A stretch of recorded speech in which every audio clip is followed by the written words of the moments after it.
Welcome to Forged in Fire Podcast. Be warned, we're not your typical Christian podcast. We tell it like it is, we don't pull punches, and we're committed to teaching biblical truth, even when that truth hurts your feelings. Sensitive listener discretion is advised. Let's rock.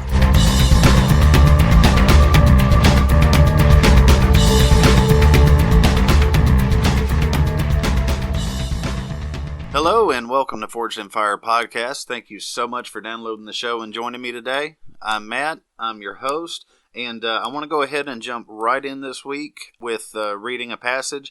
It's real familiar to everybody, or to at least to most believers who have been in the game a while, so to speak, is the feeding of the 5,000.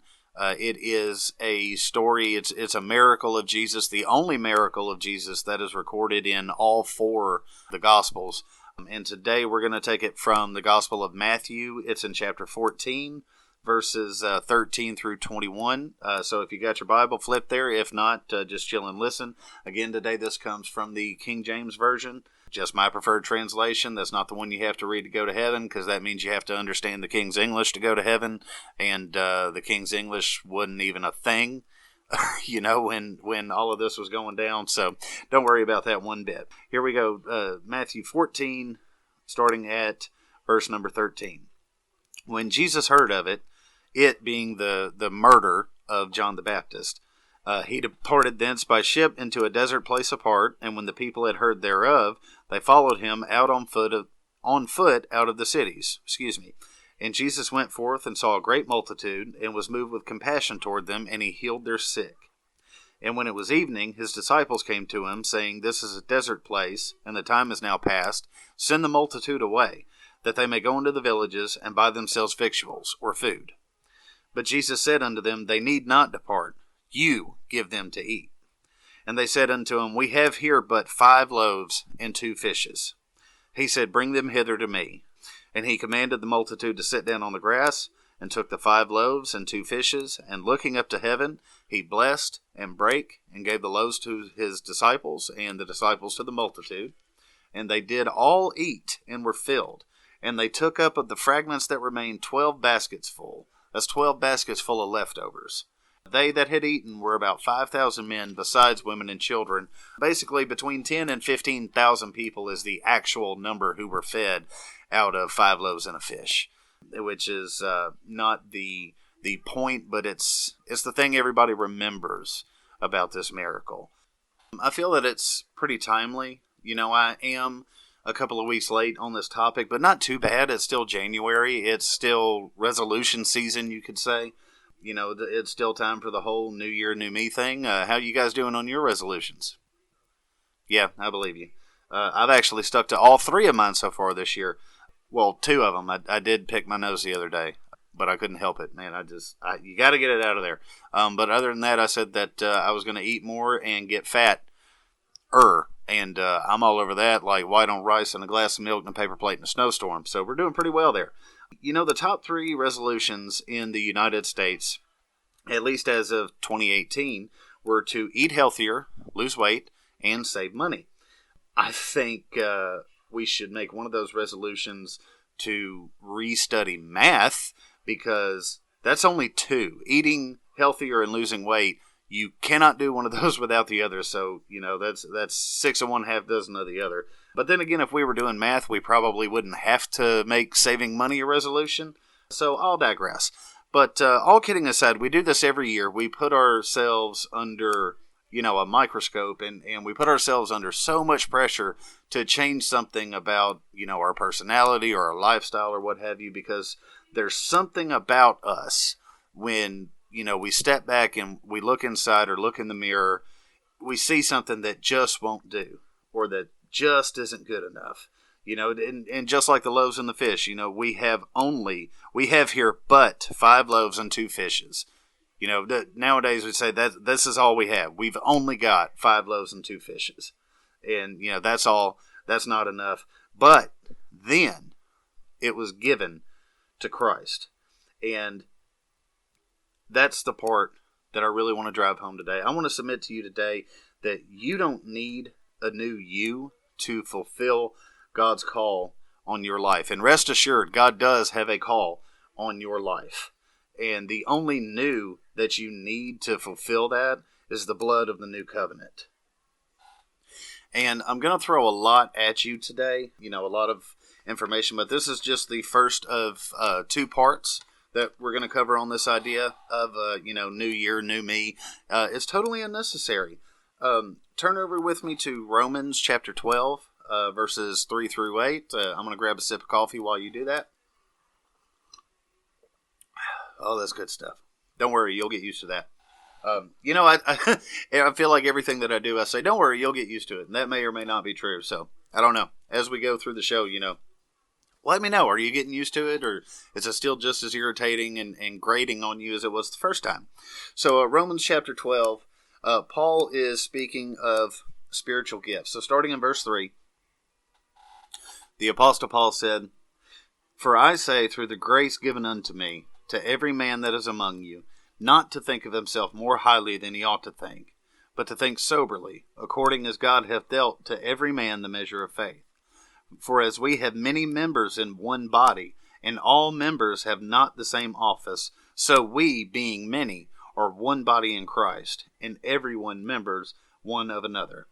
Having then gifts differing according to the grace that is given to us, whether prophecy, let us prophesy according to the proportion of faith.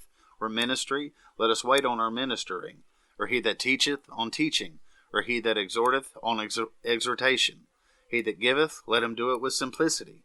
He that ruleth, with diligence. He that showeth mercy, with cheerfulness." And so, the point that Paul is trying to make here is that every believer, without exception, has a different gift.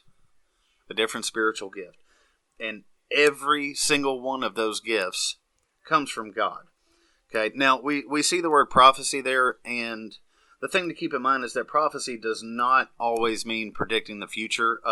It really means, well, you could boil it down and really just say preaching. It means to bring or give God's message. And then, ministry is serving, teaching, like giving, is pretty self-explanatory. Exhortation is essentially coaching or encouraging. And then you have ruling, which could be like, not just as in kings, but in administration or management. And those with mercy to do it with gladness, not sadness. So not show mercy not because you feel sorry for the individual is basically what he's trying to say. And you see, all of these gifts are not of your own making, not a single one of them. And they're also not for our personal advantage or advancement. And I think the thing to notice is that only one of those things in that list directly refers to quote-unquote church work. Okay, the rest could, but not necessarily, and definitely not implicitly refer to church work. Yet all of them are from God and serve the purpose of edifying and building up the church, the capital C church. But all of us have a roadblock to get over. Something stops us. Something gets in our way. What is it? Well, but there are a few reasons for that. Hang on, I'll grab a swig.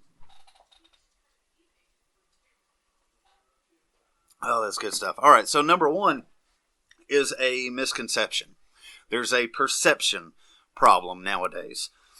If someone comes to you and says that they have felt God's call on their life, your very first thought is, oh, well, they must be called to be a pastor or maybe a missionary.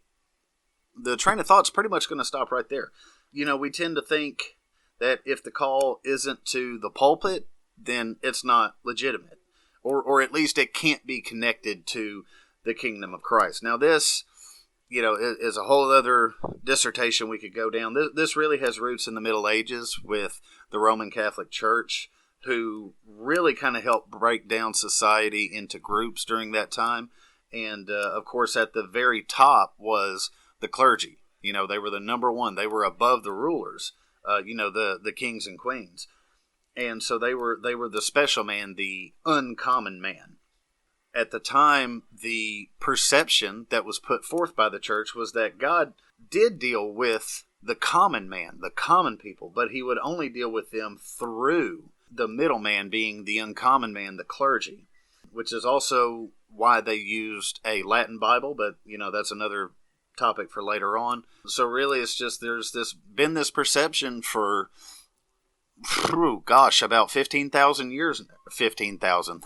Sorry, that's not how math works. About 1,500 years now, the clergy are special. They're the only ones with the call, the only ones that God interacts with. And unfortunately, we still fight against that a lot today. The second issue is us, ourselves, mainly fear. The writer H.P. Lovecraft, he has a famous quote that said, the oldest and strongest emotion of mankind is fear. And the oldest and strongest kind of fear is fear of the unknown. And that is so incredibly true. Think about it as human beings. When we come across something that we don't get or we don't understand, we're going to have a knee-jerk reaction to it. And that knee-jerk reaction is going to be one of two things. We're either going to hate it or we're going to be afraid of it. There really is no in-between. It's one or the other. What I would like to do, though, is turn over with me to Hebrews chapter 11. The reason that I bring this up, the fear of the unknown, is because so often we feel that call on our life, whatever that call may be, whether it's to the pulpit or not, but then we get scared because we can't see the end of the road, the proverbial light at the end of the tunnel. So it's an unknown thing, and we might rebel against it or push against it, but we're almost always going to be afraid of it. And so in Hebrews chapter 11, I'm going to look at verse 13. At this point, the writer of Hebrews has, he's spoken about Abel, Enoch, Noah, Abraham, Sarah. And in verse 13, he said, these all died in faith, not having received the promises, but having seen them afar off, and were persuaded of them, and embraced them, and confessed that they were strangers and pilgrims on the earth. And then just a little bit later in verse 39, he said, and these all, and at this point, let's see, we've gone through Abraham, Isaac, Jacob, Joseph, Moses, Rahab, Samson, David, Samuel, all the prophets. And in verse 39, he says, and these all, every one of these people, whose names that, at least in general, whose names we all know, having obtained a good report through faith, received not the promise. The point there made is they couldn't see the end themselves. None of them actually saw the end before they passed. Now, of course, Enoch didn't die. He was taken straight to heaven. But again, that's another topic for another time. The point being, they couldn't see the end of the road either. Things from the beginning really haven't changed all that much. And so what I'd like to do real quick is just read you an excerpt from My Utmost for His Highest. It's a collection of daily devotionals by Oswald Chambers, which I highly recommend to anybody if you can find a copy of it. Sorry, I got to have my coffee to keep going. And so, just a brief excerpt from this. The verse for that day is Hebrews 9:8, which says, he went out, he being Abraham, went out not knowing where he went. Have you been out in this way? If so, there's no logical statement possible when anyone asks you what you are doing. One of the difficulties in Christian work is this question: what do you expect to do? You do not know what you're going to do. The only thing you know is that God knows what He's doing. I mean, man, that's just that is so incredibly true.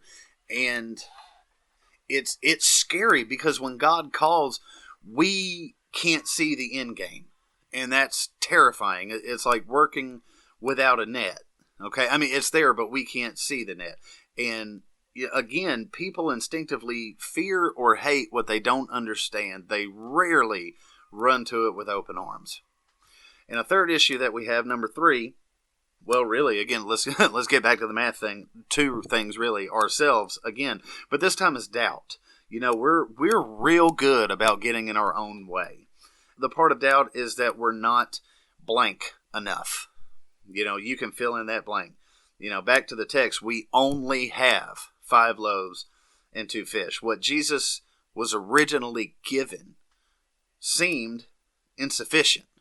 There are 10,000 people there, and they've got 5 loaves and 2 fish. I don't think that's going to go real far. But then it was given to him. It was turned over to him. And in the hands of Christ, it became more than enough. It became so much more than enough that there were 12 baskets full of leftovers. And everybody had eaten their fill. They were all satisfied. So it's not like everybody just got a bite or two and was done. Like this was a full... They got their fill. It was a full meal. And there was still that much left over. And all that started out of just a couple of loaves and fish.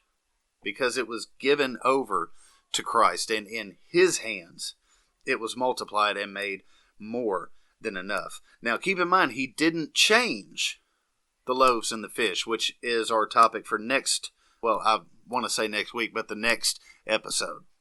He didn't change them, but he multiplied them.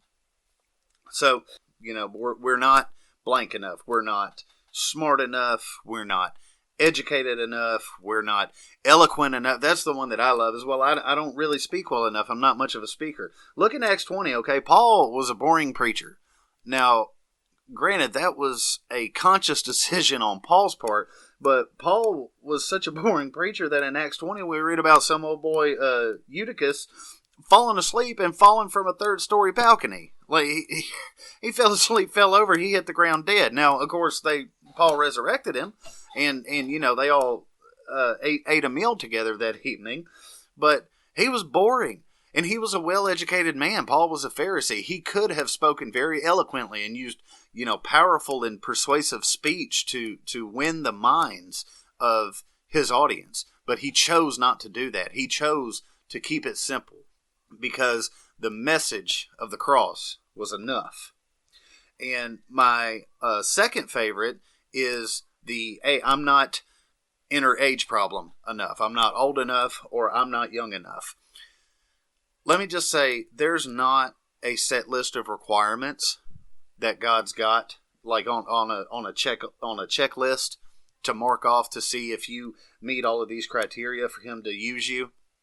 Okay, especially in regards to your age. That doesn't matter, okay? When Abraham received his call, at the time he was Abram, he was 75 years old. When Moses received his call at the burning bush on Mount Sinai, he was 80. Noah was over 500. Paul was in his 30s. And all the apostles, and this is something I've never really understood until recently, all of the apostles, except for Peter, most likely were younger than 20 years old. They were teenagers. And that's because when they came to Jerusalem to visit the temple, Jesus sent Peter to go fishing for the temple tax, essentially. What was going to be in the fish's mouth was enough to pay the tax for 2 people, Jesus and Peter. And at the time, any male over the age of 20 had to pay the temple tax. So clearly, the other disciples who were there, they didn't qualify for that. They didn't meet that standard. So these were very young men, and every single one of them was used. But we put that doubt in our way. Whatever it is, whatever it looks like. There's something in us that's not good enough or that just won't do. And, we know as believers, we know that when our time comes, we're supposed to bring as many with us into the kingdom as we possibly can. And we know that we're supposed to play a role in that. But we always go, nah, God will have somebody else do it. God's got somebody better qualified. Why? Why is that? And more often than not, it's because we're scared. We feel unworthy. And how many of you know, man, we could talk about this all day. When you get trapped in between what you think and what you feel is going to win every single time. It's really, really easy for what you feel to overtake what you think and just take over. And that's why we are repeatedly told in Scripture to lead our heart and not the other way around, because that deceitful, selfish, always looking out for number one little meat sack of emotion will stop you from fulfilling God's call on your life every single step of the way. And so often we're either afraid of the outcome because we can't see it, or we feel like our contribution to Christ is meager. It's not good enough. It's just not abundant enough. We don't have enough to give him. And I want to drive home so hard. He can and will use and multiply whatever he is given. But it's got to be given to him. Okay, God is in the business of taking a little bit and making it a lot. As somebody once said that God doesn't choose the qualified, he qualifies the chosen. You know, Pastor Johnny Hunt used to be the pastor at Woodstock First Baptist rather. He says, so often in a similar scenario, so often in our life we feel this call of God on our lives and that he wants us to go and fulfill a purpose. And we say, God, give me the power so that I can go. And God says, no, you go and I'll give you the power. You can be used just the way that you are with just what you have, if you put it into his hands and if you hand over what you've got. Well, guys, I want to thank you very much for joining me today. Again, we're going to go ahead and close it out, and next time we're going to continue on this topic, but with a very specific look. Remember, I pointed out that Christ did not change the loaves and the fish. He did not change what they were fundamentally. They were still loaves and fish. The best example of that really would be to look at Moses and his time of calling, which we will do next time. So in the meantime, I do hope that you've enjoyed the show so far. Leave us a review on iTunes or Podbean or Anchor, wherever you hear this show. It really does help. It's kind of the number one way to get the word around. So spread the word, tell your friends, take care of yourselves, and we will see you next time. God bless. Thank you for joining us here at Forged in Fire Podcast. We know there are thousands of options out there, and we're thankful you've chosen to spend your time with us. We hope you've been encouraged and strengthened in your walk with God, and encourage you to leave a review on Anchor, iTunes, or wherever you listen to this show. Opening music is Aliens on the Loose by Bobby Cole, which can be licensed at songtrader.com. Questions, comments, prayer requests, or hate mail can all be sent to forgedinfirepodcast@gmail.com.